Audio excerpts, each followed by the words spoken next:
नमस्कार। आकाशवाणी से प्रस्तुत है समाचार प्रभात।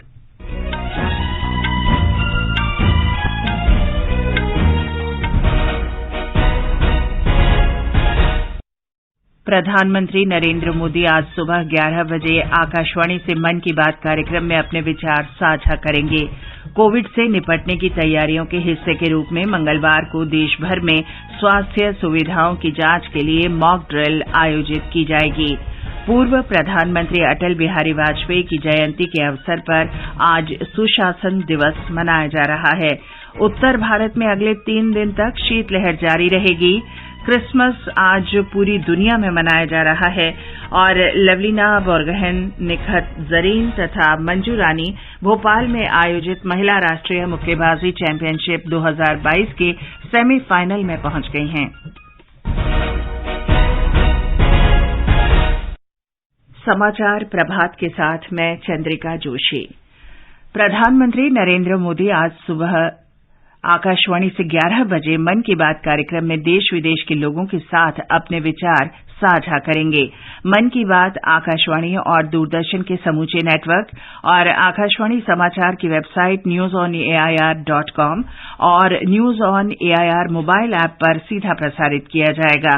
ये प्रसारण आकाशवाणी, डीडी न्यूज, प्रधानमंत्री कार्यालय तथा सूचना और प्रसारण मंत्रालय के YouTube चैनलों पर भी उपलब्ध रहेगा। आकाशवाणी से मन की बात के हिंदी प्रसारण के तुरंत बाद इसे क्षेत्रीय भाषाओं में प्रसारित किया जाएगा। केंद्रीय स्वास्थ्य मंत्रालय ने राज्यों और केंद्र शासित प्रदेशों से देश के सभी स्वास्थ्य केंद्रों पर मंगलवार को मॉक ड्रिल आयोजित करने के लिए पत्र लिखा है। केंद्रीय स्वास्थ्य सचिव राजेश भूषण ने कहा है कि इस पहल का उद्देश्य कोविड प्रबंधन में तैयारियों को सुनिश्चित करना है।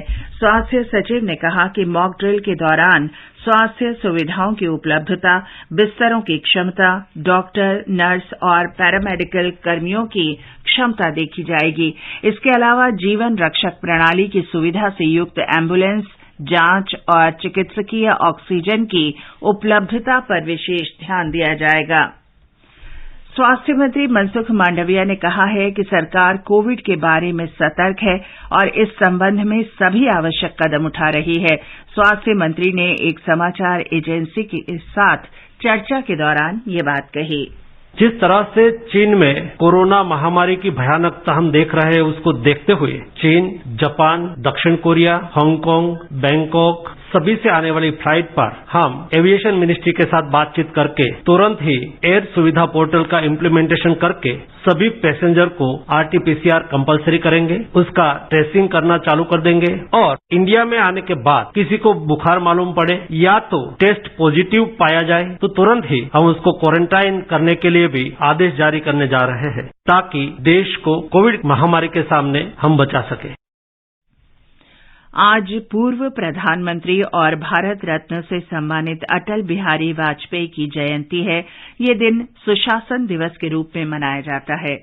टूटे हुए सपने की सुने कौन सिसकी, अंतर को चीर व्यथा पलकों पर ठिठकी, हार नहीं मानूंगा, रार नहीं ठानूंगा, काल के कपाल पर लिखता मिटाता हूँ, गीत नया गाता हूँ, गीत नया गाता हूँ।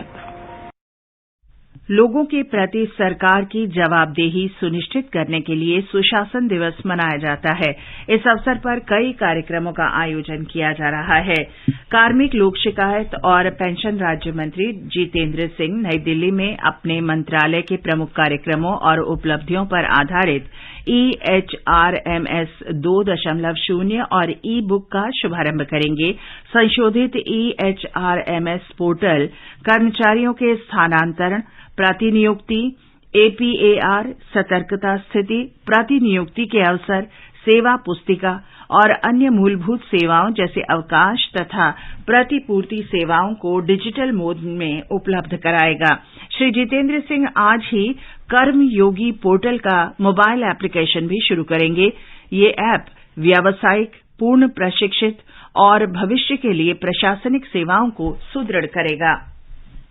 केंद्रीय रक्षा मंत्री राजनाथ सिंह ने आत्मनिर्भर भारत की सफलता का श्रेय भारत की गौरव गाथा और देश की युवा शक्ति में विश्वास रखने वालों को दिया है। वे कल देहरादून में स्वामी राम हिमालयन विश्वविद्यालय के 5वें दीक्षांत समारोह को संबोधित कर रहे थे। भारत की रक्षा क्षमताओं के बारे में उन्होंने कहा कि INS विक्रांत के नौसेना में शामिल होने के बाद भारत विमान वाहक पोत बनाने वाला दुनिया का छठा देश बन गया है। रक्षा मंत्री ने कहा कि भारत शक्तिशाली युद्धपोत भी बना रहा है, जो एक सुदृढ़ और आत्मनिर्भर राष्ट्र का संकेत है। ये समाचार आकाशवाणी से प्रसारित किए जा रहे हैं। हाय मॉम, फिर से शॉपिंग? बाबूजी, आपने इसे बिगाड़ के रखा। लिमिट में करो तो कुछ बुरा नहीं होता है। बिना लिमिट शॉपिंग करेगी आपके कार्ड पे ऐड ऑन जो है। मैंने तो कार्ड पे लिमिट सेट कर दिया।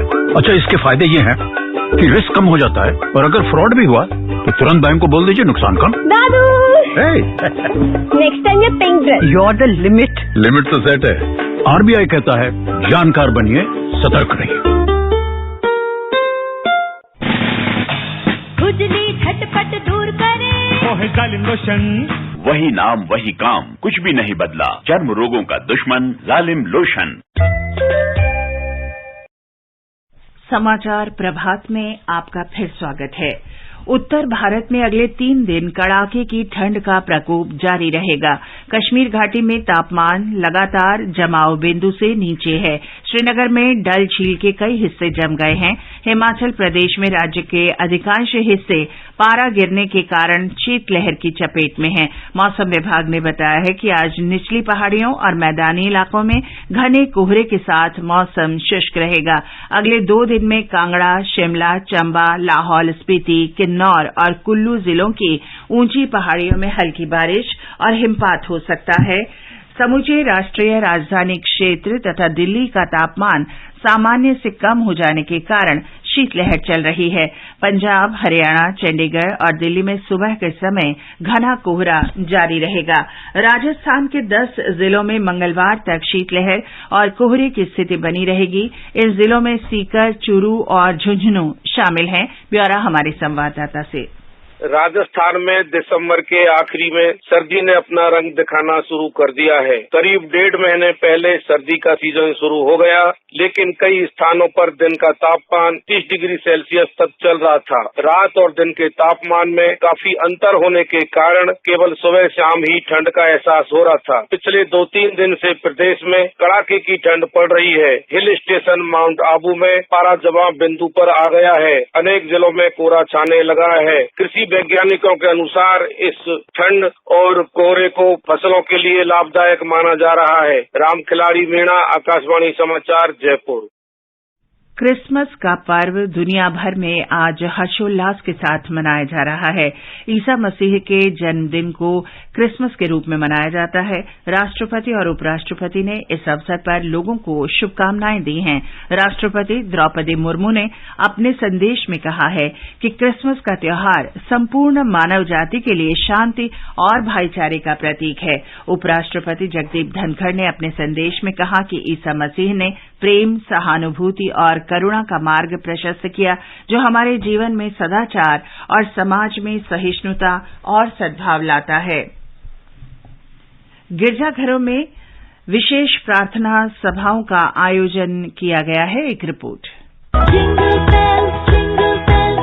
समूचे नागालैंड में घर, सड़क और गिरजाघर क्रिसमस की रोशनी से जगमगा रहे हैं और गीत गूंज रहे हैं। सुबह से विशेष प्रार्थना सभाएं आयोजित हो रही हैं और लोग त्योहारों के आनंद में सराबोर हैं। उपहारों का आदान प्रदान हो रहा है और सेंटा बच्चों को विशेष उपहार दे रही हैं। राज्यपाल प्रोफेसर जगदीश मुखी, मुख्यमंत्री नेफ्यू रियो, उप मुख्यमंत्री वाई पेटॉन और राज्य के विभिन्न राजनीतिक दलों के नेताओं ने लोगों को क्रिसमस की शुभकामनाएं दी हैं। नागालैंड कोहिमा से ओस्लो की रिपोर्ट के साथ समाचार कक्ष से विजयलक्ष्मी कासोटिया। मुंबई में भी क्रिसमस की धूम है। विभिन्न गिरजाघरों में मध्यरात्रि सामूहिक प्रार्थना सभाओं का आयोजन किया गया। कोविड के बढ़ते मामलों को देखते हुए बृहन मुंबई नगर निगम ने लोगों से आग्रह किया है कि वे एहतियात बरतें। सरकार ने कहा है कि 1 जनवरी 2023 से दिव्यांगजनों के लिए राष्ट्रीय संस्थानों और समग्र क्षेत्रीय केंद्रों में पंजीकरण, परामर्श तथा उपचार शुल्क माफ कर दिया जाएगा। इसके लिए अधिकृत विशिष्ट पहचान पत्र के साथ दिव्यांगता प्रमाण पत्र होना आवश्यक है। भारतीय विशिष्ट पहचान प्राधिकरण UIDAI ने लोगों से 10 वर्ष पहले जारी किए गए आधार में अपने दस्तावेजों को अद्यतन करने का आग्रह किया है।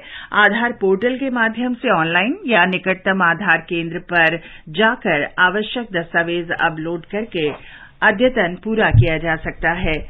युवा कार्य और खेल मंत्री अनुराग सिंह ठाकुर ने कल उडुपी में खेल विज्ञान केंद्र का लोकार्पण किया। उन्होंने कहा कि सरकार भारत को स्पोर्टिंग सॉफ्ट पावर बनाने का प्रयास कर रही है। सरकार ने खेल का बजट 854 करोड़ रुपए से बढ़ाकर 3100 करोड़ रुपए कर दिया है। उन्होंने ये भी कहा कि देश में खेलों को प्रोत्साहन से ये विश्वास बना है कि भारतीय खिलाड़ी न केवल स्पर्धा में शामिल होते हैं बल्कि पदकों के लिए जी तोड़ मुकाबला करते हैं। For the next 5 years, there is a sanction of 3,136 crore rupees for the Khelo India program by the Modi government. For Khelo India Youth Games, Khelo India University Games, Khelo India Infrastructure, we have launched the Khelo India Dashboard also. Prime Minister Modi gave a slogan, fitness ka dose, आधा घंटा रोज। और अब खेल जगत की खबरें निखिल से। लवलीना बोरगोहेन, निकहत जरीन और मंजू रानी कल भोपाल में महिला राष्ट्रीय मुक्केबाजी चैंपियनशिप 2022 के सेमीफाइनल में पहुंच गईं। ये मुकाबले आज खेले जाएंगे। 75 किलोग्राम भार वर्ग के सेमीफाइनल में लवलीना बोरगोहेन का मुकाबला जिज्ञासा राजपूत से होगा। वहीं 50 किलोग्राम भार वर्ग में निकहत जरीन का सामना शिविंदर कौर सिद्धू से होगा, जबकि 48 किलोग्राम भार वर्ग में मंजू रानी अब सेमीफाइनल में अंजलि शर्मा के साथ खेलेंगी। उधर ढाका में बांग्लादेश के साथ दूसरे तथा अंतिम क्रिकेट टेस्ट मैच में भारत आज 4 विकेट पर 45 रन से आगे खेलेगा। भारतीय टीम जीत से केवल 100 रन दूर है। कल स्टंप्स के समय अक्षर पटेल 26 और जयदेव उनादकट 3 रन बनाकर क्रीज पर थे। इससे पहले बांग्लादेश की टीम दूसरी पारी में 144 रन की बढ़त के साथ 231 रन पर सिमट गई थी। भारत ने अपनी पहली पारी में 314 रन बनाए थे। भारत ने चटगांव में पहला टेस्ट मैच 188 रन से जीता था। ये समाचार हमारी वेबसाइट newsonair.gov.in/hindi पर भी उपलब्ध हैं। और अब समाचार पत्रों की सुर्खियों के साथ हैं रवि कपूर। धन्यवाद चंद्रिका। भारत में बनाई जा रही है भविष्य की दूरदर्शी शिक्षा प्रणाली।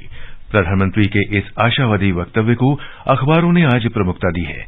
चीन से आने वालों का RT-PCR जरूरी, राष्ट्रीय सहारा की बड़ी सुर्खी है। लिखा है हवाई अड्डों पर जांच शुरू। अमर उजाला ने जीवन रक्षक उपकरण और ऑक्सीजन की उपलब्धता सुनिश्चित करने के राज्यों को निर्देश की खबर के साथ लिखा है कोरोना पर केंद्र सरकार ने कमर कसी। नवभारत टाइम्स ने लिखा है एयर सुविधा पोर्टल के जरिए यात्रियों पर नजर रखी जा रही है। चीन में कोरोना संक्रमण बेकाबू होने को कई अखबारों ने पहले पन्ने पर दिया है। दैनिक भास्कर की खबर है चीन में 17% आबादी संक्रमित, 20 दिन में 25 करोड़ कोविड मामले। कांग्रेस की भारत जोड़ो यात्रा दिल्ली पहुंचने की खबर अखबारों ने चित्र के साथ दी है। हरिभूमि ने लिखा है राहुल गांधी बोले 2800 किलोमीटर यात्रा में नफरत कहीं दिखाई नहीं दी। नवभारत टाइम्स ने लिखा है पैन कार्ड से आधार लिंक नहीं किया है तो 31 मार्च तक अवश्य करें। 10 साल पहले बने आधार कार्ड को अपडेट अवश्य करें। राष्ट्रीय सहारा ने लिखा है मार्च 2023 तक आधार अपडेट कर पैन से नहीं जुड़ा तो निष्क्रिय घोषित हो जाएगा। हिंदुस्तान की खबर है दूरसंचार विभाग के 10 अधिकारी सेवानिवृत्त। ये छंटनी काम करो या काम छोड़ो आधार पर की गई है। ईसा मसीह के जन्मदिन के अवसर पर विश्व भर में क्रिसमस की झलकियां अखबारों ने रंग बिरंगे चित्रों के साथ दी हैं। शुभकामनाओं के साथ पत्रों ने विशेष आलेख भी दिए हैं।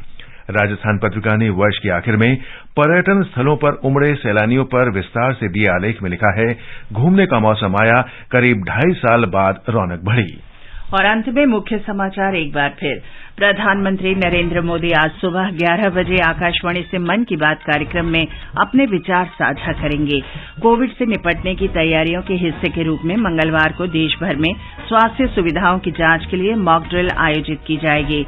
पूर्व प्रधानमंत्री अटल बिहारी वाजपेयी की जयंती के अवसर पर आज सुशासन दिवस मनाया जा रहा है। उत्तर भारत में अगले 3 दिन तक शीतलहर जारी रहेगी। क्रिसमस आज पूरी दुनिया में मनाया जा रहा है और लवलीना बोरगोहेन, निखत जरीन तथा मंजू रानी भोपाल में आयोजित महिला राष्ट्रीय मुक्केबाजी चैंपियनशिप 2022 के सेमीफाइनल में पहुंची। इसके साथ ही समाचार प्रभात का ये अंक समाप्त हुआ। नमस्कार।